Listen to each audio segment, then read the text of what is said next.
আমি বন্দি কারাগরে আসি গো বিপদে, বন্ধুর কারণে এখন জেলে আমি বন্দি কারাগরে।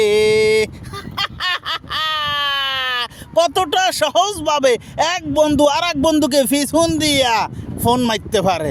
এই যে ফোলাটা আছে না, এই যে উলঙ্গ, হ্যাঁ, কাঁঠাল কাঁঠাল, এই আলার বেলায় কিন্তু তহিদ আফ্রিদির ঘরে একসময় খাইতো, যাইতো, ঘুমাইতো, হুইতো, বিপদে টিয়া পয়সা লইতো এবং কি সুন্দরভাবে চলতো তহিদ আফ্রিদির তো সব ধরনের সুযোগ সুবিধা লই।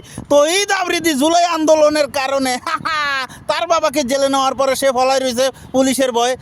কোন জায়গায় ফলাই রয়েছে গোপন খবরটা সুন্দর করি, এই যে যেই পাতে খায় সেই পাতে এই মানুষ কিন্তু কি পুলিশকে জানাই দিছে যে অমুক জায়গায় আছে। ক্রিং করি পুলিশ তাকে কি এখন দৌড়ি ছোট ডিম দেয় না বড় ডিম দেয় এইটা জানি না, তবে তহিদ আফ্রিদি এখন এই গানটা গাইব। আমি বন্দি কারাগরে আসি ও বিপদে, বন্ধুর কারণে আমি জেলে।